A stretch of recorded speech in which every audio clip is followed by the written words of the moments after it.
नमस्कार विद्यार्थियों, मित्रों, मैं पुष्कर वाजपेयी आप लोग के सामने एक बार फिर से मध्यकालीन इतिहास पर एक नई क्लास लेकर आए। तो जैसा आप लोगों ने लास्ट वीडियो में पढ़ा था, लास्ट वीडियो में हम लोगों ने कुतुबुद्दीन ऐबक के बारे में पढ़ लिया था। दिल्ली सल्तनत स्टार्ट करते हुए कुतुबुद्दीन ऐबक के बारे में पढ़ लिया था।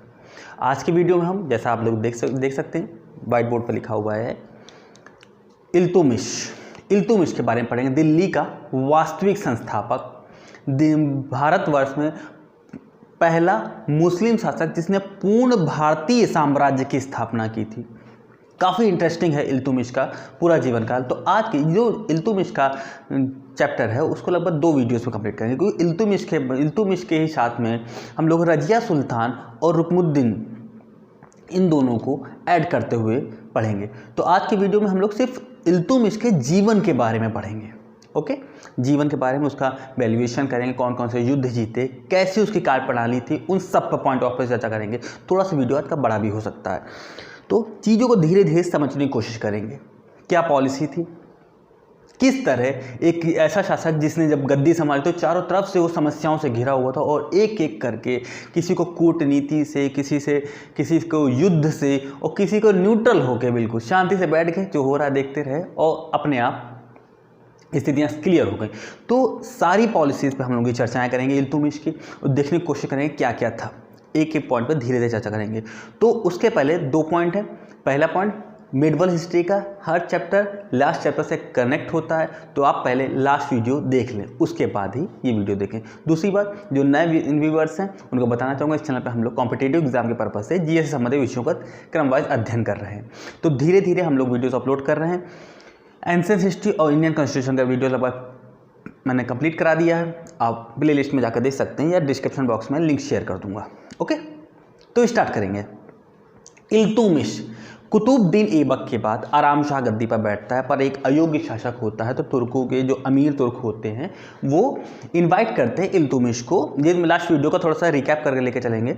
तो इल्तुतमिश को इनवाइट करते हैं। उस समय जब वो इनवाइट करते हैं तो बदायूं का सूबेदार होता है। तो जद के युद्ध में, जद का युद्ध होता है आराम शाह इल्तुतमिश के बीच में, उसमें इल्तुतमिश जीतता है और आराम शाह को हटाकर गद्दी पर बैठता है। ओके, ये लास्ट का वीडियो था, लास्ट का चैप्टर था। तो साथ में साथ इल्तुतमिश और कुतुबुद्दीन ऐबक का कौन था? दामाद था। इल्तुतमिश का दामाद था। तो चलिए स्टार्ट करते हैं। पहले इल्तुतमिश के थोड़ी सी बायोग्राफी देख लेते हैं कैसे था इल्तुतमिश।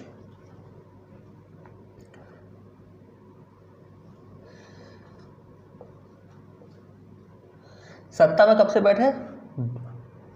1211 टू 1236, ठीक, ईस्वी में बैठा सत्ता में। ठीक है, देखिए ये एक इल्बारी तुर्क था। लास्ट वीडियो में बता चुका था कि तुर्कों की एक शाखा आई हुई शाखा थी इल्बारी तुर्क, जो कुतुबुद्दीन ऐबक नहीं था। बल्ब 3 ही इल्बारी तुर्क कहे जाते हैं, कुतुबुद्दीन ऐबक नहीं था।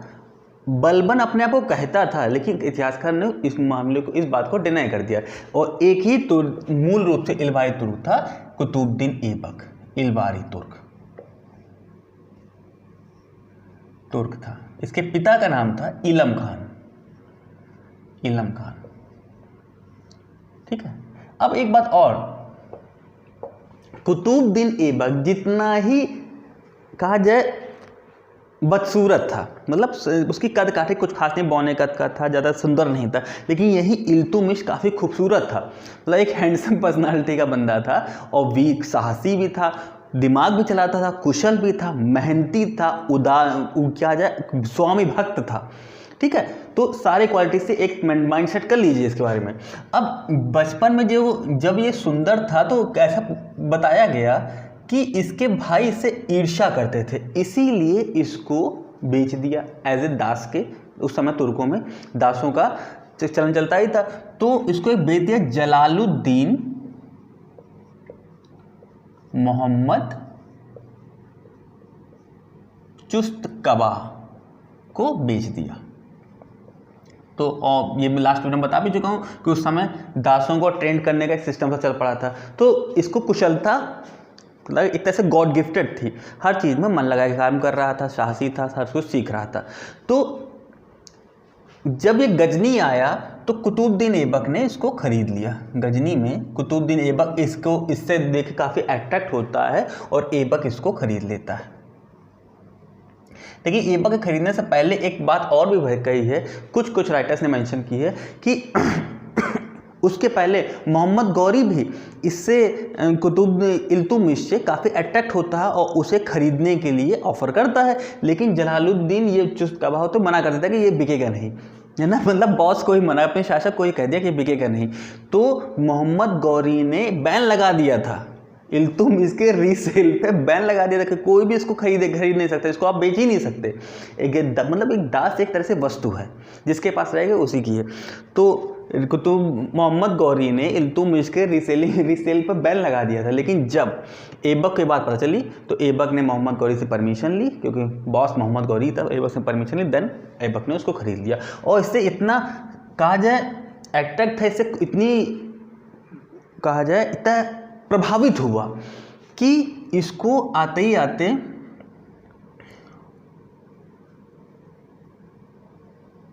अंगरक्षकों का प्रधान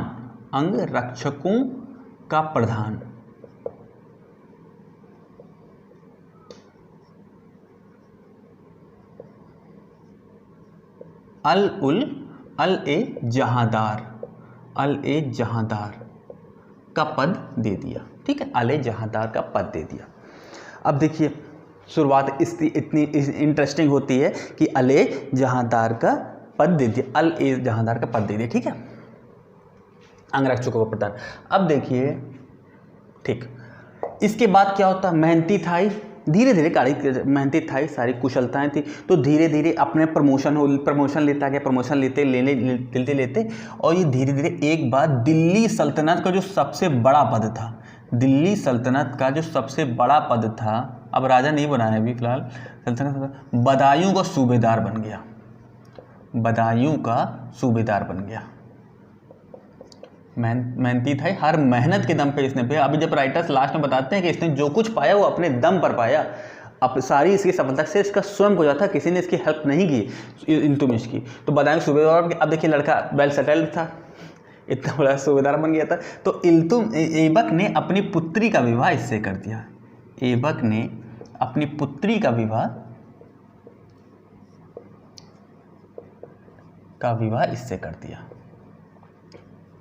ठीक है, इसके बाद की चर्चा अब हम लोग इसके जीवन में करेंगे। एक मुझे लगता है ये थोड़ा सा आप देख लीजिएगा, ये अल-ए-जहांदार नहीं, सर-ए-जहांदार है। ठीक है, सर-ए-जहांदार है, तो थोड़ा कन्फ्यूजन लग रहा है, तो सर-ए-जहांदार है। ठीक है, ऐबक ने अपनी पुत्री का विवाह इससे कर दिया। ये थोड़ी सी हमने हाईलाइटली देख लिया इसके जीवन के बारे में। ठीक, अब इसके बाद तो जब ये बदायूं सूबेदार, इसके बाद तो हम इसकी चर्चा करेंगे। तो अब क्या होता है इसके बाद, सिंहासन पर कैसे बैठा। 1210 में कुतुबुद्दीन ऐबक मर जाता है। ठीक, कुतुबुद्दीन ऐबक चौगान खेलते हुए, पोलो खेलते हुए घोड़े से गिर के मर जाता है। उसके बाद आराम शाह बनता है, जो एक अयोग्य शासक होता है। तो तुर्की अमीर इसको इनवाइट करते हैं कि आप आके यहाँ पर शासन करिए, दिल्ली सल्तनत के शासन करिए। तो जद का युद्ध हुआ था, जद का युद्ध हुआ, उसमें इल्तुतमिश वर्सेस आराम शाह के बीच में होता है, जिसमें इल्तुतमिश जीत गया, इल्तुतमिश जीत जाता है और ये अपनी गद्दी पर बैठा। अब इसके बाद ये गद्दी पर बैठा, अब ध्यान देखिए, कुछ गद्दी पर बैठता है। अब इल्तुतमिश के कई नाम बताए गए, उन नामों को हम देखेंगे। देखिएगा, पहली बात तो ये दिल्ली सल्तनत का वास्तविक संस्थापक कहा गया, दिल्ली सल्तनत का वास्तविक संस्थापक। ओके, दिल्ली सल्तनत का प्रथम वैधानिक संस्थापक। प्रथम वैधानिक संस्थापक क्यों कहा गया, वैधानिक क्यों? क्योंकि जो इसके पद को मान्यता थी, वो पहली बार दिल्ली सल्तनत के किसी भी शासक को पद को मान्यता खलीफा दे रहे थे, खलीफा ने इसके पद की मान्यता दी थी। और कब दी थी?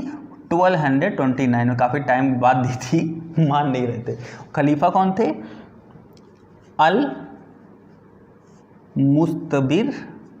मुस्तसिर बिल्लाह। ये सब नाम याद रखने की ज़रूरत नहीं है आपको, ये तो सब आ रहे हैं तो मैं बताता जा रहा हूँ। अल बिल्लाह, ठीक है, इन्होंने इसको मान्यता दी थी और मान्यता पत्र देने के साथ साथ एक सम्मान सूचक वस्त्र भी भेंट किया था जिसे खिलवत कहा गया। खिलअत एक सम्मान सूचक वस्त्र, मतलब ये भी काफ़ी खुश थे इल्तुतमिश। ठीक, और क्या नाम बताया गया इसके वास्तविक? दिल्ली पूर्ण भारतीय साम्राज्य की स्थापना, पूर्ण भारतीय साम्राज्य की स्थापना, पूर्ण रूप से भारतीय साम्राज्य की स्थापना की थी। बाहर से आके पूरा भारतीय साम्राज्य बनाया था। ओके, और क्या नाम बताया? आते आते जंग बता देंगे। अब देखिए इसकी कुछ उपाधियां भी थी, उन पर भी देख लेते हैं। उपाधियां, इल्तुतमिश के नाम का मतलब क्या होता है? इल्तुतमिश के नाम का मतलब होता है साम्राज्य का स्वामी। इसके नाम का अर्थ होता है साम्राज्य का स्वामी, साम्राज्य का स्वामी। इसके नाम का मतलब जैसे चंद्रमा के देवता था लास्ट कुतुबुद्दीन ऐबक, वैसे इसका मतलब होता है साम्राज्य का स्वामी। और क्या है इसको देखिए, अमीर उल उसरा, अमीर उल उसरा की उपाधि भी मिली है। अब कब मिली अभी अब चर्चा करेंगे हम लोग। और इसे सुल्तान ए आज़म भी कहा जाता है, सुल्तान ए आज़म भी कहा गया। यही सब पॉइंट एक नंबर का कभी पूछ लेते हैं, सुल्तान ए आज़म।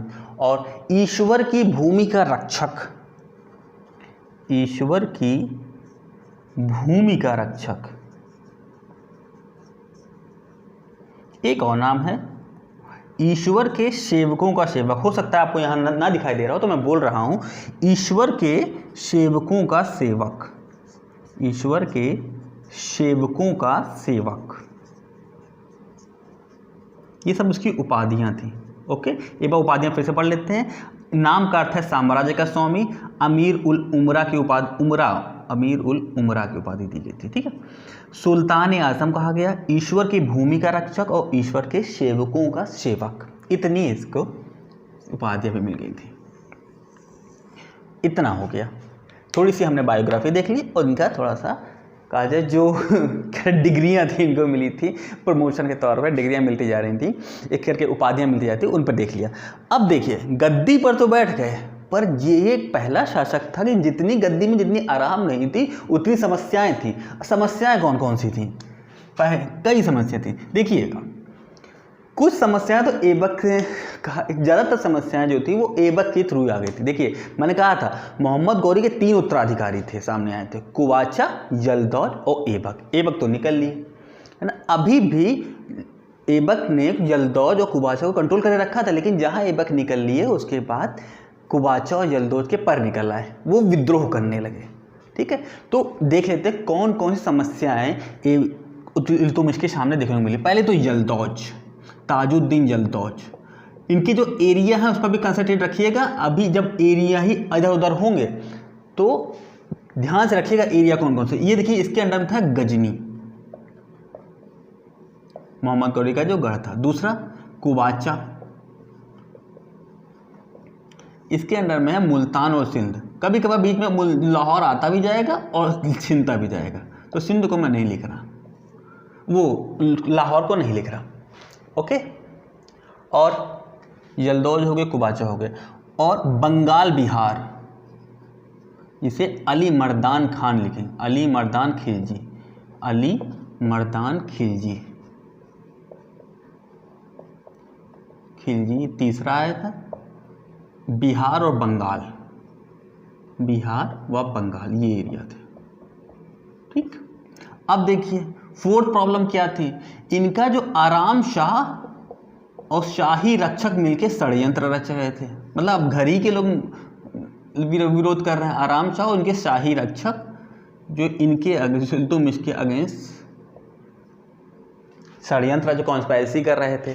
देखिए 4 तो हो गए, इतने कम था, इतनी प्रॉब्लम्स कम थी। अब इसके बाद जो छोटे मोटे राज्य थे, जो छोटे राज्य थे, जैसे राजपूताना राज हो गया, अहिनवाड़ हो गया, जालौन हो गया, ग्वालियर, कलिंजर, ये सब जो थे ये दिल्ली सल्तनत को मान नहीं थे, मतलब कर नहीं भेज रहे थे, कर भेजने से मना कर दे रहे थे। अब ये भी विद्रोह करने लगे, कर भेजने से मना कर दिया इन्होंने। ठीक, 1 2 3 4 5, राइट।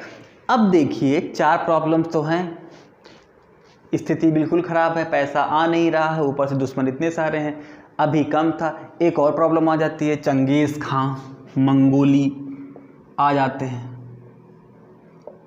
मंगोल, ठीक। इनसे तो खैर कोई लड़ी जीत ही नहीं पा रहा था। तो देखिए इतनी प्रॉब्लम्स थी इसके सामने, मतलब गद्दी पर बैठे हैं और उसके बाद इतने सारे दुश्मन पहले से बिल्कुल रेडीमेड अवस्था में बैठे हैं आपसे लड़ने के लिए। तो देखिए इल्तुतमिश को ऐसे ही नहीं वास्तविक संस्थापक कहा गया, ऐसे ही नहीं शाही को दिल्ली सल्तनत का प्रथम वास्तविक संस्थापक के साथ साथ मध्यकालीन इतिहास का श्रेष्ठतम शासक कहा जाता है इल्तुतमिश को। ऐसे नहीं, इन सबको इल्तुतमिश किसी को कूटनीति से, किसी को युद्ध नीति से, किसी को न्यूट्रल होकर सबको हरा देगा और अपने दिल्ली को सेफ रखे बैठेगा, ठीक है। तो सब पे हम लोग आज की वीडियो में चर्चा करेंगे एक करके कैसे सबको हराता है। लेकिन उससे पहले एक बात और, अभी तक दिल्ली सल्तनत की राजधानी थी, दिल्ली सल्तनत की राजधानी दिल्ली थी, लेकिन अब जो नई राजधानी बनेगी, कैपिटल जो नई राजधानी बनेगी अब बनेगी लाहौर, क्योंकि लाहौर ही तो बार बार छीनता है, फिर चला जाता है, फिर छीन लेते हैं, फिर छीन जाता है। तो याद रखिएगा इल्तुतमिश ने दिल्ली सल्तनत में दिल्ली की राजधानी अब लाहौर बना ली थी। यही क्वेश्चन कई बार पूछा गया कि लाहौर राजधानी किसने ट्रांसफ़र की थी ना जस्ट मैंने उल्टा बता दिया, मैंने उल्टा बता दिया। लाहौर पहले राजधानी थी, अब उसने दिल्ली राजधानी बना ली है, ठीक। ये रखिएगा, लाहौर राजधानी थी, अब उसने अपनी राजधानी दिल्ली बना लिया है। ओके, यहाँ से ये वीडियो यहाँ पे ये स्लाइड खत्म होती है। एक बार देखिए, फिर से देखिए, हम लोगों ने इसका बायोग्राफी पढ़ ली, थोड़ी सी हाईलाइटली जीवन पर चर्चा की, फिर इसके जो नाम थे वो चर्चा कर लिया। वैधानिक सुल्तान, प्रथम वास्तविक सुल्तान, मुस्लिम साम्राज्य का स्थायी शुरुआत करने का श्री गणेश इल्तुतमिश को ही जाता है। मुस्लिम साम्राज्य का एक मुस्लिमों का एक स्थायी साम्राज्य स्थापित करने का श्रेय इल्तुतमिश को ही जाता है। फिर दुश्मन कौन सी, यलदौज, गजनी, कुबाचा, मुल्तान, ये एरिया याद रखिएगा। एरिया में अभी जब छीनेंगे फिर मिलेंगे फिर जाएंगे तो बहुत कन्फ्यूजन क्रिएट होने लगता है। तो जब तक अगर एरिया आप याद रखेंगे तो दिमाग में बिल्कुल कॉन्सेप्ट बना रहेगा और समझ में ज़्यादा आएगा। ओके, तो अब हम लोग चलेंगे नेक्स्ट स्लाइड में, जहाँ हम लोग एक एक करके सबसे पहले 1 और 2 यलदौज एक एक करके जैसे जैसे आते जाकर टाइम पीरियड वैसे वैसे उनके आक्रमण पर चर्चा करेंगे। ओके, चलेंगे अब हम लोग नेक्स्ट स्लाइड में।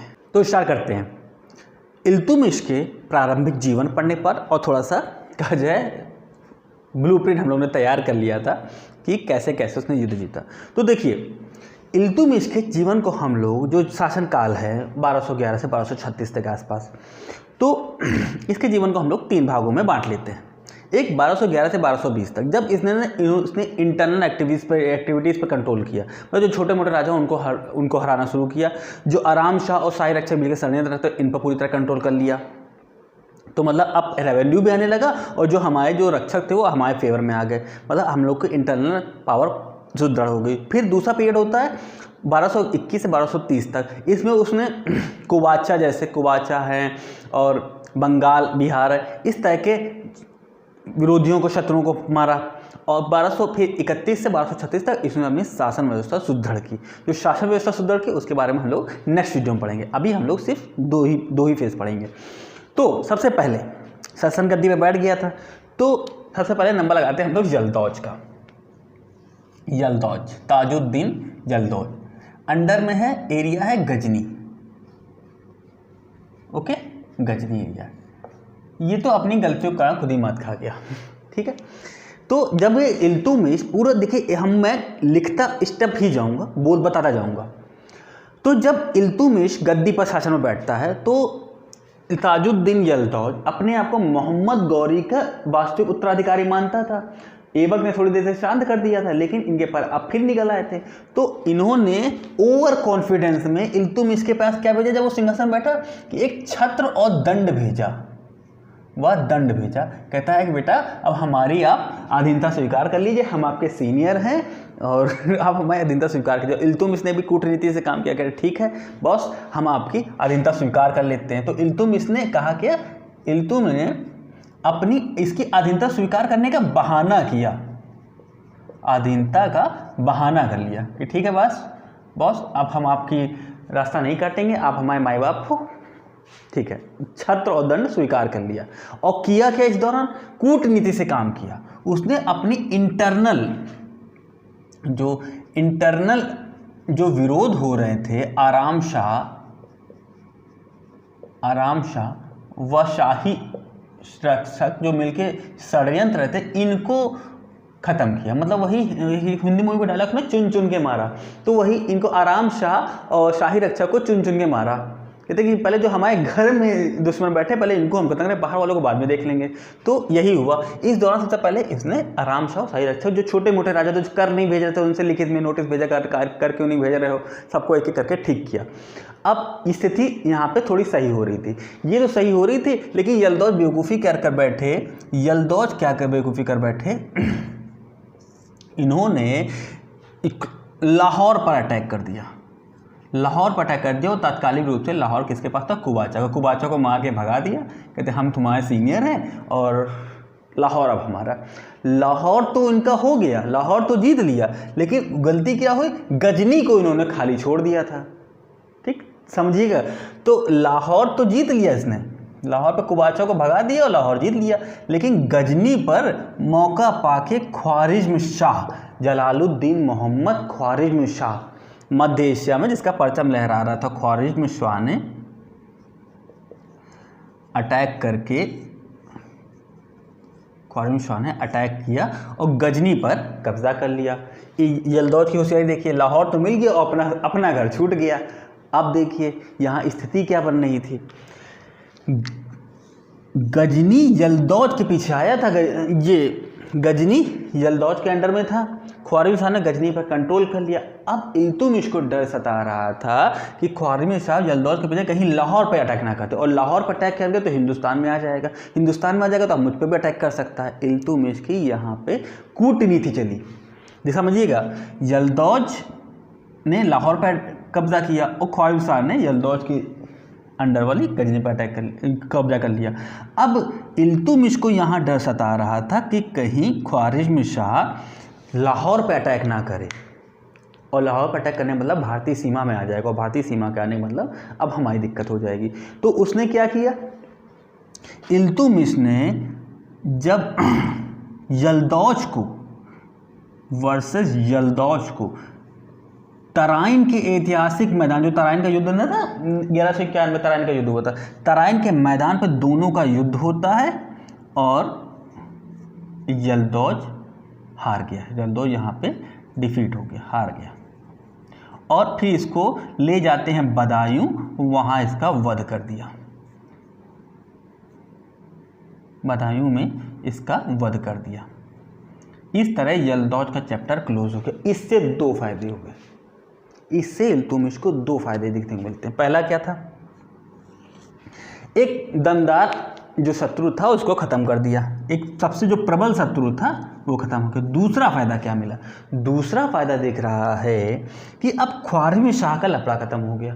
ख्वारिज्म शाह ने गजनी पर तो अटैक कर लिया, और गजनी से इल्तुतमिश ने सारे संबंध तोड़ दिए कि अब गजनी से सारे वही स्थिति हो गई कि हम आपके हैं कौन, गजनी वाली यही स्थिति हो गई कि आप हमारे एरिया में आइए, गजनी आपका, आप ले जाओ, वैसे भी हमारे अंडर में ही था वो। ठीक है, तो दो फायदे हुए। ख्वारिज्म शाह का जो अभी तक मोहम्मद गहरू, महमूद गजनवी जो जिससे टक्कर लेने में जीवन भर बिता रहे थे, हमें जीवन भर टक्कर लेते लेते खर रहे थे, तो इल्तुतमिश ने वही जो बहुत लंबे समय से प्रॉब्लम आ रही थी ख्वारिज्म शाह की, उसको ख़त्म कर दिया। ओके, और साथ ही साथ एक तीर से दो निशाने मारे और यलदौज का भी चैप्टर क्लोज हो गया। अब इसके बाद क्या हुआ, थोड़ी सी शांति मिली थी कि हमने आराम शाह का चैप्टर क्लोज कर लिया है ना, और ये यलदौज का चैप्टर क्लोज कर दिया, लेकिन तीसरी प्रॉब्लम सामने आ गई। सामने कौन सी आ गई, मंगोल आक्रमण आ गए, मंगोल आ गए। ठीक, मंगोलों के बारे में थोड़ा सा देख लेते हैं, समझने की कोशिश करेंगे कि मंगोल मूल रूप से बौद्ध धर्मावलंबी थे। ठीक है, मूल रूप से तो बौद्ध थे, लेकिन अत्यंत खूंखार जनजाति के थे। जैसे आपने बाहुबली मूवी देखी होगी ना, लास्ट में कालिके टाइप के लोग, बस उसी टाइप के मंगोल थे। बौद्ध धर्मावलंबी थे, लेकिन अत्यंत खूंखार जनजाति के थे, खूंखार जनजाति के थे। और अपने सामने आने वाले हर राज्य को पूरी तरह मिटा दे रहे थे। मतलब कुल मिला के चीन, तुर्किस्तान, जब वर्ल्ड हिस्ट्री पढ़ते हैं तो इसके बारे में डिटेल में पढ़ते हैं। तुर्किस्तान, पार्शिया जिसे हम लोग ईरान बोलते हैं, और मध्य एशिया, सबको खत्म कर दिया। अब आप लोग कहेंगे मध्य एशिया, यहाँ पे तो ख्वारिज़्म शाह का शासन था, यहाँ कैसे हरा दिया? हाँ, इनको भी हरा दिया। मतलब ख्वारिज़्म शाह का पूरा राज्य ही खत्म कर दिया। जलालुद्दीन मोहम्मद ख्वारिज़्म शाह का पूरा शासन ही राज्य ही खत्म कर दिया। ठीक है। और मंगोल का हेड था चंगेज़ खां, जिसे हम लोग तैमूजिन भी कहते हैं, चंगेज़ खां। ठीक है, मंगोलों को हम लोग अमूमन भाषा में चंगेज़ खां कहते हैं, ये समझिएगा। चंगेज़ खां इनका जो नेतृत्व कर रहा था, जिसे हम लोग अमूमन भाषा में तैमूजिन भी कहते हैं। ओके, अब आपको इतनी मंगोलों के बारे में पढ़ी। अब क्या होता है, जब मध्य एशिया में मंगोल आ जाते हैं तो ख्वारिज़्म शाह, इसका तो चैप्टर क्लोज कर दिया। लेकिन इसका बेटा होता है जलालुद्दीन, क्या था, जलालुद्दीन मध्यबर्नी ऐसा कुछ नाम था उसका। जलालुद्दीन, इसका जो पुत्र होता है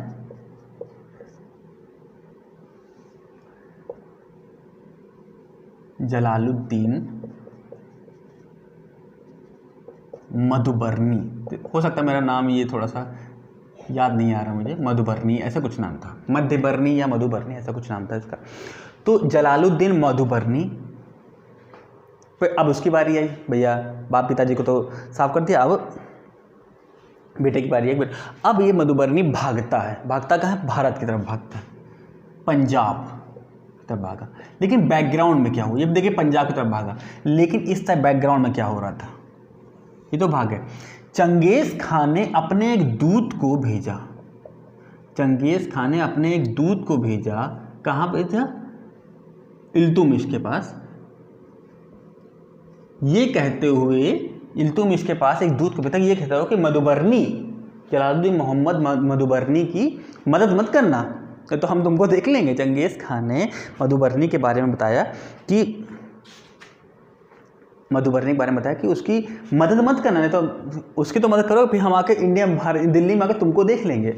ओके, तो इससे इल्तुतमिश तो काफ़ी दूरदर्शी का गुण तो था, उसको पता था कि मैंने अगर मधुबर्नी की मदद कर दी तो चंगेज़ खान भारत आएगा, और फिर हम पूरे सबको समेटता हुआ ना, यहाँ दिल्ली सल्तनत जो नई शुरुआत हुई है सबको समेट देगा एक ही बार में। तो ये पूरा बैकग्राउंड में था। अभी इधर क्या हुआ, मधुबर्नी पंजाब आता, वहाँ खोखर जनजाति पहले थी ही, तो इनसे वैवाहिक संबंध बना लेता है, मतलब इनकी पुत्री उत्तरी से शादी कर लेता है, संबंध बना लेता है। तो पंजाब के खोखर जनजाति इनके फेवर में आ गई। और फिर क्या होता है, इसके बाद लाहौर में अटैक करता है, फिर कुबाचा से लाहौर छीन लिया जाता है। कुबाचा वहाँ पे होता, बार बार उसको मिलता, बार बार छीन लिया जाता, फिर कुबाचा को मार के भगा दिया और लाहौर पे कब्जा कर लिया। तो लाहौर में इसकी सेना भी इसके पास आ गई। अब देखिए, समधी भी मिल गए और सेना भी मिल गई, थोड़ी सी मधुबर्नी की क्या था, पावर बढ़ गई, मधुबर्नी की यहाँ पे पावर बढ़ गई। अब ये जाता है इल्तुतमिश के पास, इल्तुतमिश से कहता है कि मेरी मदद करो, चंगेज़ खां के अगेंस्ट मेरी मदद करो। तो इल्तुतमिश ने क्या किया, इल्तुतमिश भी धर्म संकट में फंस गए, क्योंकि भारत में रह रहे थे, भारत की थोड़ी सी वो जो है सेल्फ रेस्पेक्ट वाली बात तो आ ही जाएगी। तो इल्तुतमिश भी अब धर्म संकट में फंस गए कि शरणागत की मदद ना करना नीति विरुद्ध है, लेकिन मदद करके चंगेज़ खां को घर पे बुला के अपना घर जलवा लेना कौन सी बुद्धिमानी है। तो इल्तुतमिश ने दूरदर्शी करते हुए कहा, जो इसने मधुबर्नी ने भेजा था आइनुल मुल्क नामक एक दूत भेजा था, इसको दो बातें कही। पहली बात, पोलाइटली मना कर दिया, नहीं करेंगे, पोलाइटली मदद के लिए मना कर दिया, नहीं करेंगे मदद, जो करना हो कर लो।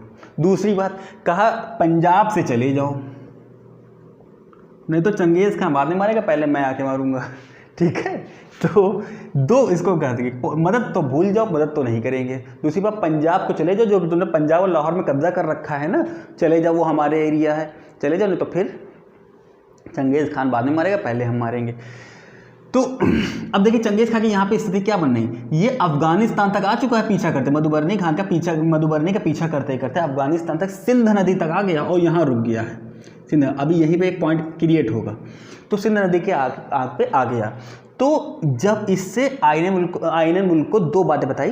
पहली बात, पोलाइटली मना करते हैं, नहीं करेंगे तुम्हारी मदद, जो करना हो कर लो। दूसरी कही, चुपचाप पंजाब छोड़कर चले जाओ, वो हमारा एरिया है, और अगर नहीं जाओगे तो फिर हम देख लेंगे। दोनों में युद्ध की वार की कंडीशन आ गई, दोनों अपनी सेना लेके तैयार हो गए, अब तो हम तो एक दूसरे को देख ही लेंगे। लेकिन क्या, मधुबरनी खान डर जाता है और वापस लौट गया। मधुबरनी खान 1224 में ईरान वापस लौट जाता है। यहाँ ईरान जब वापस लौट जाता है तो यहाँ से मधुबरनी खान का चैप्टर क्लोज हो गया। अब देखिए चंगेज़ खां भी, यहाँ चंगेज़ खां की थोड़ी सी ये देखा जाए प्लस पॉइंट देखने को मिला। चंगेज़ खां का प्लस पॉइंट बना था, वो भी चंगेज़ खां भारत में आने का इच्छुक नहीं था, वो सिर्फ मधुबरनी का इसके पीछे आया था। तो वो भी एक तटस्थ राज्य, इतिहासकार लिखते हैं कि वो तटस्थ राज्य की सीमा को लांघना नहीं चाहता था, इसीलिए वो वहीं से अफगानिस्तान में सिंध नदी के पास से वापस लौट गया, रिटर्न हो गया। ठीक, इस तरह दिल्ली सल्तनत को इल्तुतमिश की समझदारी ने बचा लिया, इतिहासकार से लेते। इसीलिए चंगेज़ खां के विरोध, क्योंकि अगर चंगेज़ खां इंडिया में आ जाता तो दिल्ली सल्तनत को साफ करके रख देता, तो वापस लौट जाता है। तो इतिहास, इसके बारे में एक प्रीव्यू आता है, डिस्क्रिप्टिव लेवल पे प्रीव्यू आता है, उस पर थोड़ा समझ लीजिए कि अब देखिए यहाँ से चंगेज़ खां लौट गया और दिल्ली सल्तनत सेफ रही। अब इतिहासकार लिखते हैं कि अगर चंगेज़ खां भारत में आ जाता तो क्या होता, तो क्या, अगर चंगेज़ खां, अगर इस कंडीशन को अगर वो आ जाता, चंगेज़ खां भारत में आ जाता तो क्या होता, आ जाता एंट्री होती, उससे क्या होता, उससे देखिए दो पॉइंट ऑफ निकलते हैं, इतिहास का ऐसा बताते हैं, दो पॉइंट होंगे। पहली बात तो दिल्ली सल्तनत स्टार्टिंग में ही साफ हो जाती। दिल्ली सल्तनत जो दिल्ली एम्पायर आया था, दिल्ली एम्पायर था पूरा, ये पूरी तरह डिस्ट्रॉय हो जाता, ख़त्म कर देता इसको।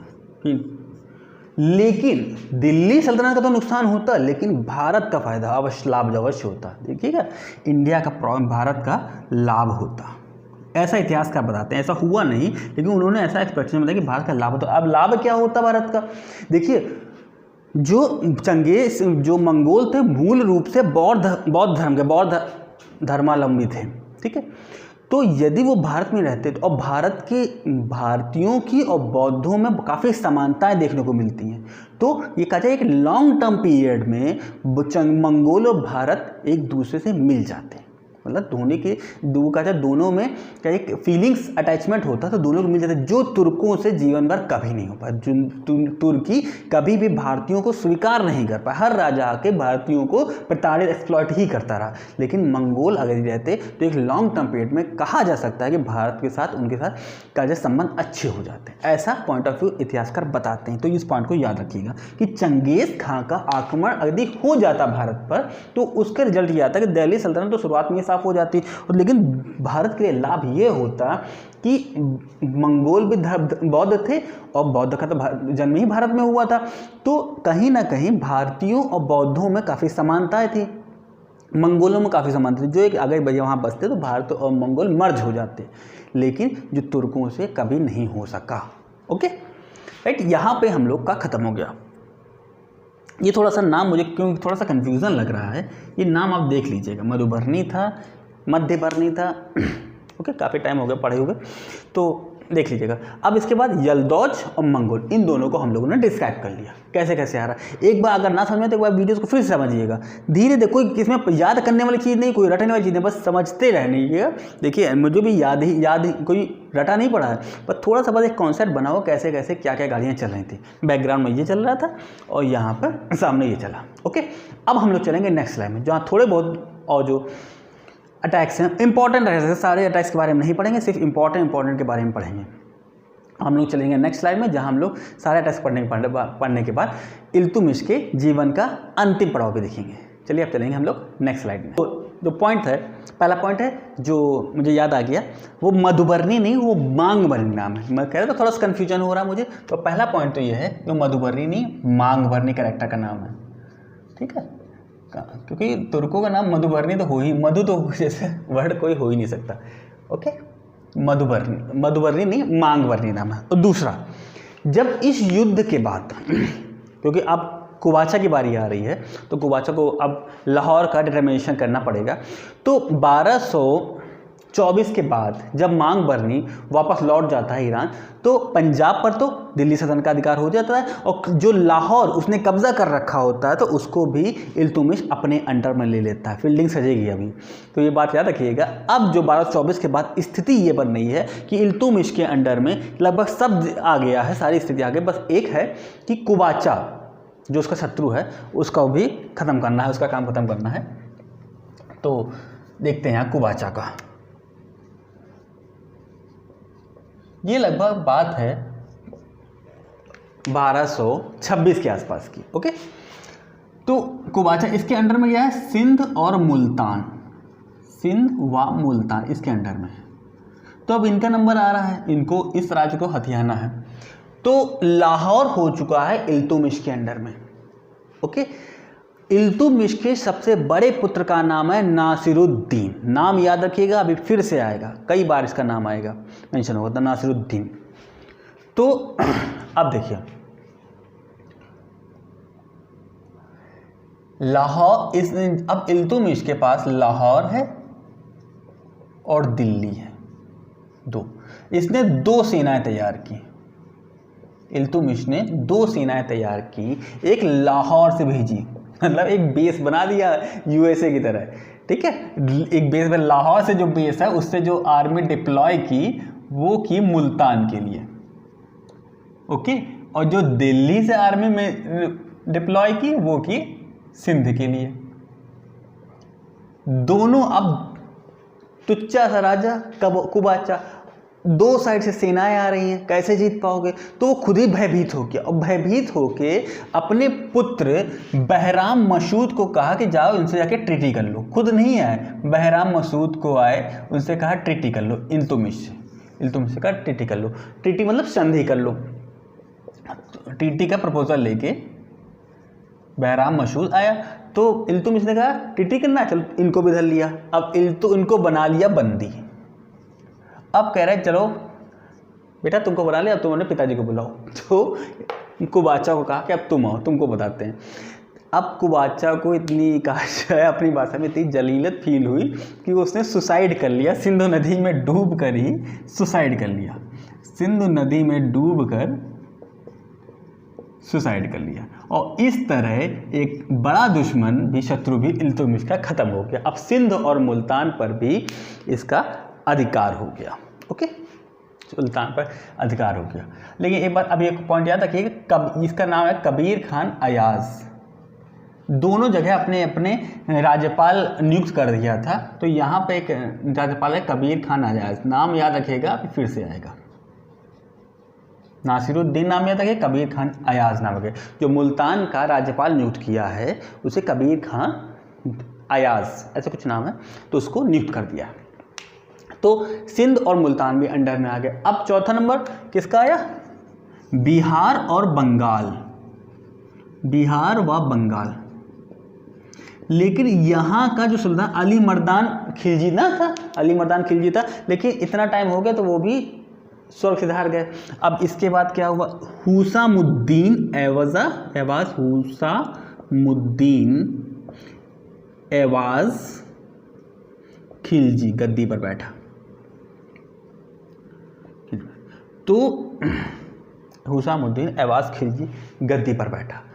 तो हुआ क्या कि जब इल्तुतमिश इस पर अटैक करने गया तो इसने सरेंडर कर दिया, भैया हमें आपसे युद्ध नहीं करना, हम आपको सरेंडर कर रहे हैं। इसने पहले फर्स्ट अटेम्प्ट में तो सरेंडर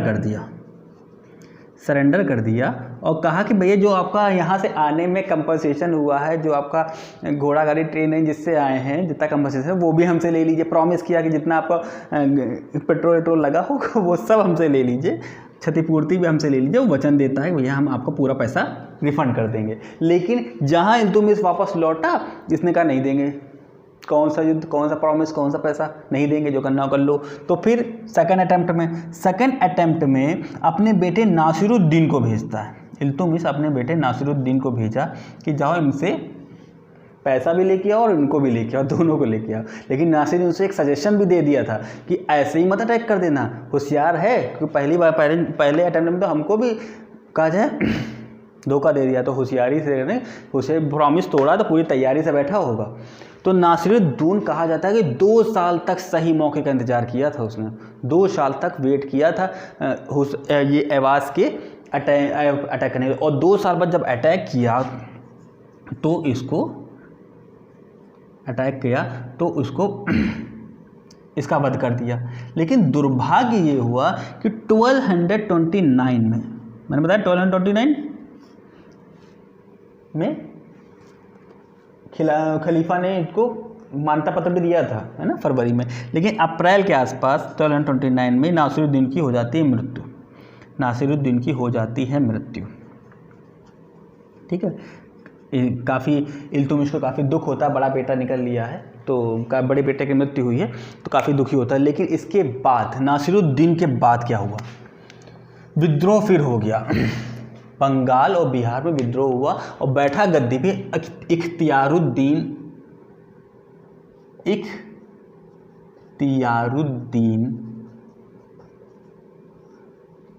बल्खा खिलजी ये बैठा गद्दी पर। किसी राइटर ने इसी को बल्का खिलजी भी लिखा है, इसका नाम में कंफ्यूज मत होइएगा, किसी राइटर ने इसको ये नाम दे रखा है बल्का खिलजी। तो बड़ा बेटा गया है, पिताजी को तो गुस्सा तो आया कि तो वो खुद ही आ गए, 1230 में इसकी सेवा में आ गए और 1230 में इसको ख़त्म करके इसका वध किया और पूरी तरह बंगाल और बिहार को अपने क्षेत्र में मिला लिया। अब इसके बाद 1230 में बड़ा बेटा ख़त्म हो गया, लड़का पिताजी दुखी तो रही थे। तो लेकिन इसके बाद 1231 से 1236 तक इल्तुतमिश ने जो छोटे मोटे थे, जैसे राजपूताना, अहिनवाल, जालौर था और कालिंजर था, ग्वालियर था, ये सब छोटे मोटे जितने राज्य थे जो कर नहीं दे रहे थे, हर जगह विद्रोह कर रहे थे, उनको जीतना शुरू किया और धीरे धीरे एक समृद्ध दिल्ली सल्तनत का विकास किया। ठीक है, सब पे चर्चा करना उचित नहीं है, ज़्यादा डीप में नहीं जाना है। तो अब इसके बाद 1236 पे सीधा जाते हैं। 1236 में एक बमियान अभियान के दौरान जब ये खोखर जनजाति के अगेंस्ट था, ये खोखर जनजाति के अगेंस्ट था, तो इसके अगेंस्ट जा रहे तो रास्ते में पड़ जाते हैं बीमार पड़ जाते हैं। बीमारी कहाँ 13 अप्रैल 1936 को, 1936 नहीं 1236 को इसकी इल्तुतमिश की मृत्यु हो जाती है। ठीक है, 1236 इल्तुतमिश की मृत्यु हो गई। अब इसके बाद क्या होता है, उत्तराधिकारी कौन है? बड़ा बेटा तो 1229 में ही पहले जा चुका है। उत्तराधिकार में काफ़ी विवादित स्थिति आ जाती है। तो इतना हम लोगों ने पढ़ लिया। नेक्स्ट स्लाइड में उस पर चलेंगे, थोड़ा सा टॉपिक उसको कवर करेंगे। तो कुबाचा को कैसे जीता देख लिया, नाम याद रखिएगा, अभी फिर से आएगा। नासिरुद्दीन बड़ा बेटा ख़त्म हो चुका है और इस तरह इल्तुतमिश भी यहाँ पे इस तरह आपने समझा। देखिए, आप पूरा वीडियो आप अगर देखेंगे तो ये देखेंगे बहुत ही टैक्टिकल माइंड से उसने इल्तुतमिश ने काम किया और धीरे धीरे किसी को अपनी ताकत से धीरे धीरे अपनी ताकत बढ़ाई। ऐसे नहीं कि सीधे ही जाकर अटैक करते, मूर्खता वाले कोई भी डिसीजन नहीं लिए, धीरे धीरे ताकत बढ़ाई और एक सशक्त राष्ट्र की स्थापना की। दूसरी बार जिनको हरा नहीं सकते थे उनके सामने न्यूट्रल है, जैसे ख्वारिज़म शाह को गजनी से हम आपके यहाँ कौन वाली पॉलिसी अपनाई कि हमें आपसे कोई रिश्ता ही नहीं रखना, आप अपना राज्य हमारा राज्य। और फिर चंगेज़ खान ने ख्वारिज़म साहब को भी साफ कर दिया। तो एक जो भविष्य के आधार पे जो एक डर की स्थिति बन रही थी वो भी साफ हो गई। ओके, तो अब हम लोग चलेंगे नेक्स्ट स्लाइड में। इल्तुतमिश की मृत्यु के बाद उसका उत्तराधिकार की क्या स्थिति बनती है, उसके साथ साथ इल्तुतमिश का थोड़ा सा जीवन का वैल्यूएशन करने की कोशिश करेंगे। तो साथ ही साथ चलिए यहीं पर हम लोग थोड़ा सा देख लेते हैं। इल्तुतमिश का थोड़ा सा छोटा सा टॉपिक है उत्तराधिकारी, बोलता जाऊंगा, समझते जाइएगा। देखिए, उत्तराधिकारी तो पहले उसने नियुक्त किया था नासिरुद्दीन को ही, है ना, अपनी विल में लिख रखा था नासिरुद्दीन ही बड़ा बेटा बनेगा उत्तराधिकारी। लेकिन इसकी हो जाती है मृत्यु और काफ़ी दुखी होता है। तो ये अपने जो प्रधानमंत्री होता है, जो मेन हेड होता है, उसको शायद जुनैदी नाम था उसका, जुनैद करके कुछ नाम था, उसको ऑर्डर देते हैं कि रज़िया सुल्तान को मेरा उत्तराधिकारी नियुक्त किया जाए। एक कहा जाए महिला को, एक अपनी पुत्री को ये अपना उत्तराधिकारी नियुक्त किया जाता है, जो अभी तक कभी हुआ ही नहीं, एक असाधारण डिसीजन था। तो जब इनके प्रधानमंत्री ने इससे पूछा कि क्या आपका ये डिसीजन मुकम्मल होगा भविष्य में, क्या सब कोई ऐसे एग्री होंगे, तो इल्तुतमिश ने सेंटेंस थोड़ा सा देखिए, समझिए, कोशिश करिएगा। तो इल्तुतमिश ने जवाब दिया था कि मेरे पुत्र, जो इसके छोटे पुत्र था, तो मेरा पुत्र एक अयोग्य शासक है और भोग विलास में ग्रस्त है। उसने उत्तर दिया था कि मेरा पुत्र भोग विलास में ग्रस्त है और एक अयोग्य शासक है। मेरी मृत्यु के बाद तुम्हें मालूम पड़ेगा कि उसके समान, मतलब रजिया सुल्तान के समान कोई भी शासक नहीं है। एक बार फिर से इल्तुतमिश ने उत्तर दिया था कि मेरा पुत्र भोग विलास में ग्रस्त है वह एक अयोग्य शासक है। मेरी मृत्यु के बाद तुम्हें पता चलेगा कि उसके, मतलब रजिया सुल्तान के समान कोई भी शासक नहीं है। तो अपनी विल के अकॉर्डिंग इन्होंने रजिया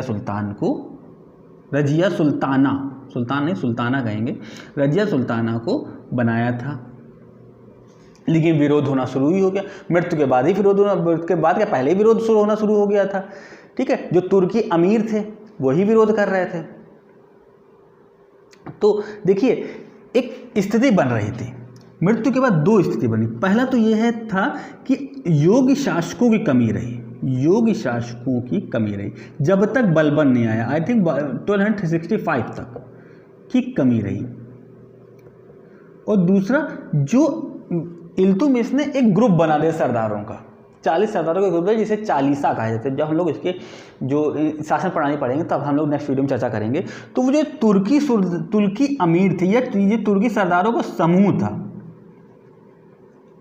जिसे हम लोग चालीसा बोल सकते हैं, ये काफ़ी हावी हो गया था। अब ये जब तक इल्तुतमिश रहे तो इल्तुतमिश के सामने तो हाथ पर जोड़ते रहे, लेकिन जब इल्तुतमिश खत्म होगा तो ये अपने आप को महत्वाकांक्षा बढ़ाने लगे। जब से समझने लगे अब हम ही सुल्तान हैं, हर सुल्तान हमारे हिसाब से काम करे, जो हम कहें वही हो। मतलब सुल्तान को एक कठपुतली बनाना चाहते थे, तो असली नियंत्रण अपने हाथ में रखा जाते थे। तो दो स्थितियाँ बन रही हैं। पहली, योग्य शासकों की कमी है। दूसरी, जो तुर्क सरदार थे, ये अपने आप की, इनकी महत्वाकांक्षाएँ बढ़ रही थी। तो रजिया सुल्ताना का नाम आ गया था, बनेगा। लेकिन हुआ क्या, मृत्यु के बाद जो उसकी सौतेली माँ थी, रजिया सुल्ताना की सौतेली माँ थी, नाम था शाह तुर्कान। इसका पुत्र था रुकमुद्दीन।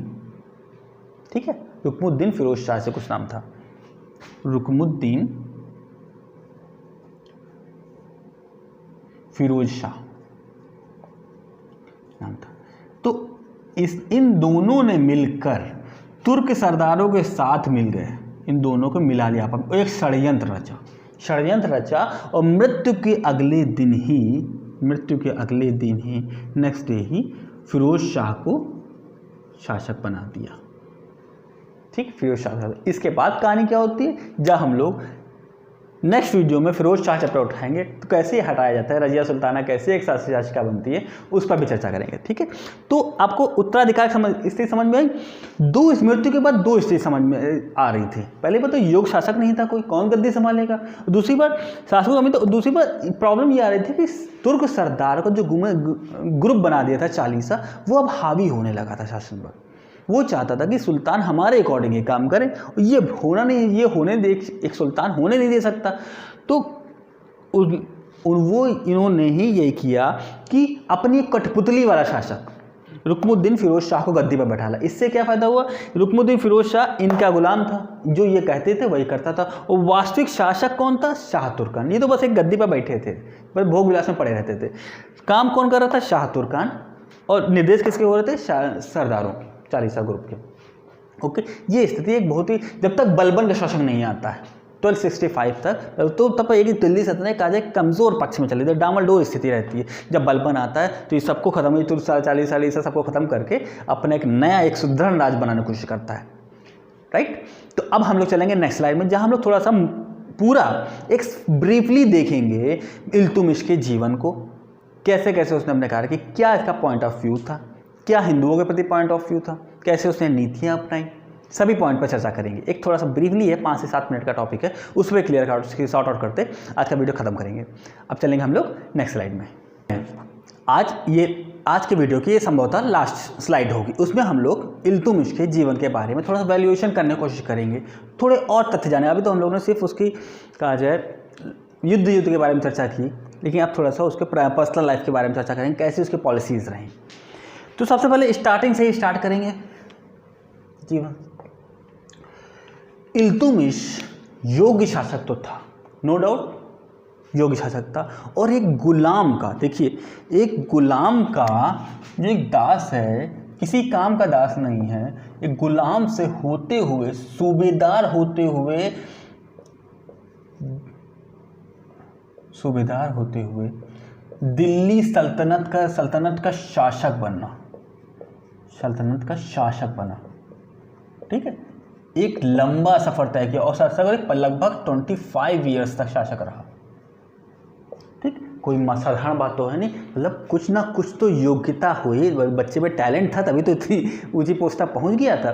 तो इतना उसने लंबा सफ़र दिया है, तो एक साधारण बात नहीं थी, एक साधारण शासक की बात हो ही नहीं सकती।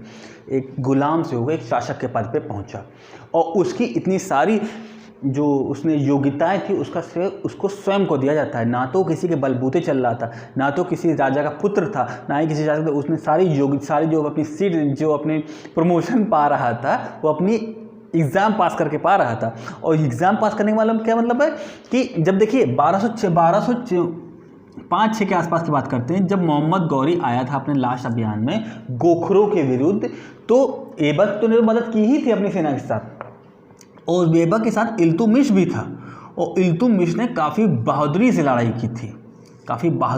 की थी, और गौरी इससे काफ़ी इम्प्रेस्ड हुआ था। तो गौरी ने ऐबक को एक पत्र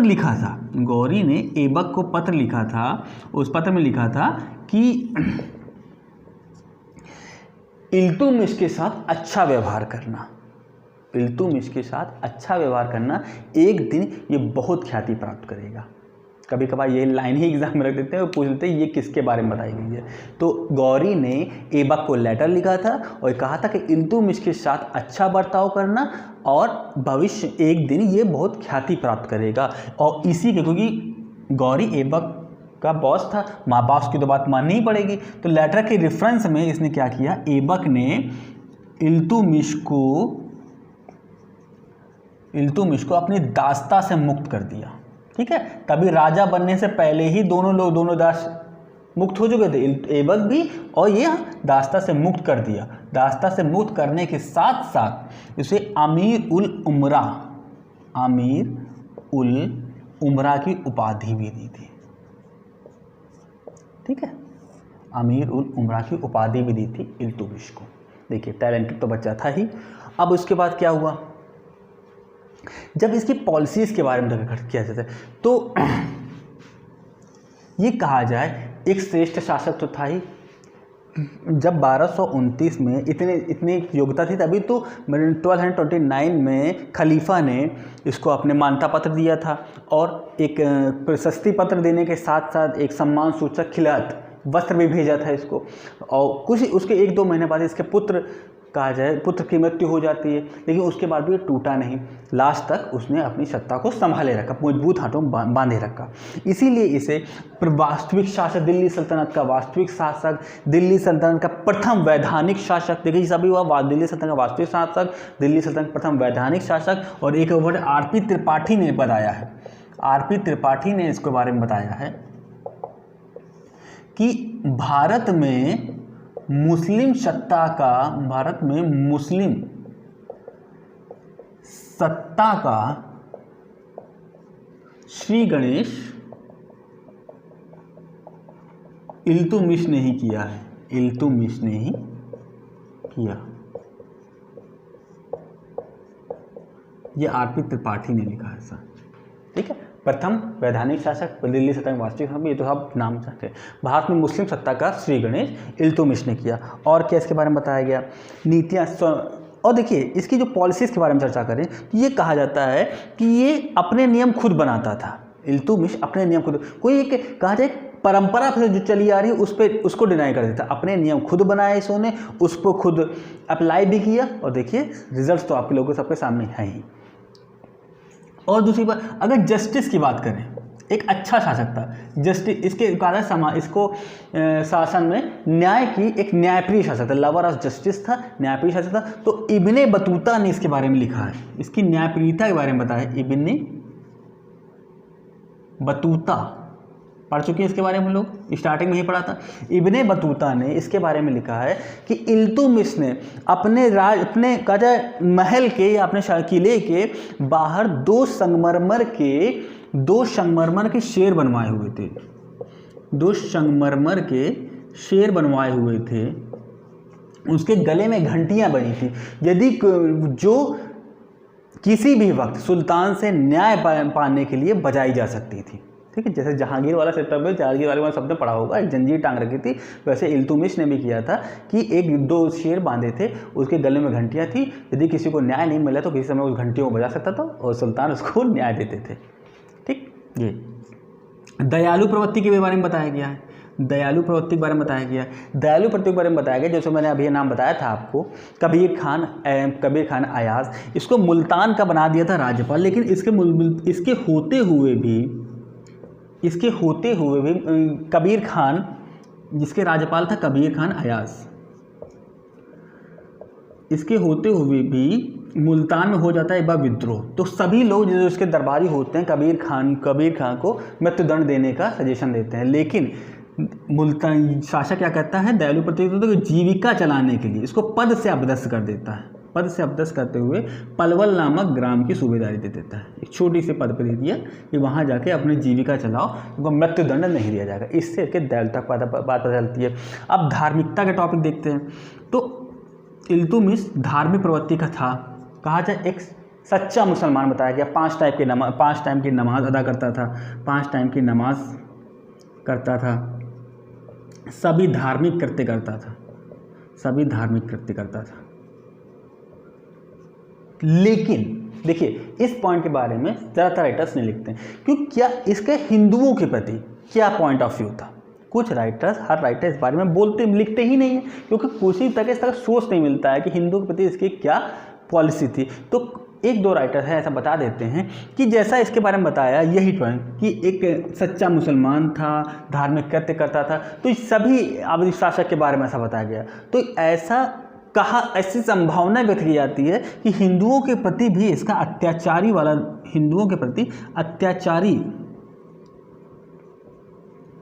देखिए अभी तक जो मिल रहा था उसी के आधार पर इस बात पे बता दिया कि अत्याचारी वाला ही पॉलिसी इसकी रही थी, ऐसा नहीं बताया गया, संभावना व्यक्त की गई कि हिंदुओं के प्रति भी अत्याचार वाली पॉलिसी रही होगी, क्योंकि इसका कोई सोर्स नहीं मिल रहा है, कोई अथेंटिक पॉइंट ऑफ व्यू इसके बारे में नहीं मिल पा रहा। ठीक है, इतनी काफ़ी हो गई पॉलिसी के बारे में। हम लोग ये सिर्फ अपने रूल्स खुद बनाते थे, उसको फॉलो भी किया। एक श्रेष्ठ शासक था, दयालु भी था, दयालुता भी दिखी थी। तो देखिए मैंने इसके बारे में बता दिया, देखो दयालुता और दोनों विरोधाभास वाले ला रहे हैं, तो इसीलिए बताया कि इसमें क्वेश्चन मार्क लगता है, इसके बारे में कोई सोर्स नहीं बताया गया। एक राइटर ने ऐसा लिखा है, 1-2 राइटर ने। अब देखिए न्यायप्रियता की बात हो गई। इब्ने बतूता मतलब 2 शेर बांध रखे थे, उनके गले में घंटियाँ थी, संगमरमर की मूर्तियाँ बनवाई थी शेरों की, उनके गले में घंटियाँ बांधी थी, कोई भी न्याय पाने नहीं उन घंटियों को बजा सकता था। दयालुता के कबीर खान को छोड़ दिया था। ठीक, धार्मिकता बारे में, धर्म के प्रति सारे कृत्य किए इन्होंने। और RS त्रिपाठी ने बताया कि भारत में मुस्लिम सत्ता का श्री गणेश किया, वो इल्तुतमिश ने किया। और यहाँ पे हम लोग दास्तों की प्रशंसाएँ देख ली। तो इसी के साथ हम लोगों ने इल्तुतमिश के बारे में काफ़ी कुछ डिटेल में पढ़ लिया, मूल्यांकन में देख लिया। ये ऐसा बताया जाता है कि मध्यकालीन का सर्वश्रेष्ठ शासक, दिल्ली सल्तनत का सर्वश्रेष्ठ शासक, मध्यकालीन का सर्वश्रेष्ठ शासक, प्रथम वैधानिक शासक, प्रथम वास्तविक शासक, सब कुछ इसको कहा गया। इसने भारत में एक स्थायी सत्ता का, पूर्ण भारतीय राज्य की स्थापना की, गजनी से पूरे संबंध तोड़ दिए, मध्य एशिया से पूरे संबंध तोड़ दिए, एक आइडियल स्टेट की स्थापना की। Okay right. तो अब हम लोग चलेंगे नेक्स्ट वीडियो की तरफ, जहां हम लोग इल्तुतमिश की जो शासनिक व्यवस्था थी, जो इन्होंने एकता प्रथा, ये चालीसा, जो इनकी करेंसी, इनकी राज व्यवस्था के बारे में थोड़ा सा हाईलाइट करके देखने की कोशिश करेंगे। साथ ही साथ रजिया सुल्तान और रुकनुद्दीन फिरोज शाह को भी कवर करेंगे। ओके, तो अब हम लोग मिलेंगे नेक्स्ट वीडियो में। आपको मेरे वीडियोस कैसे लग रहे हैं मेरी राय अवश्य दीजिए, कोई कमी है तो उसकी शिकायत बताएं, मैं कोशिश करूँगा उसको सॉल्व करूँ। तो मिलते हैं नेक्स्ट वीडियो में, तब तक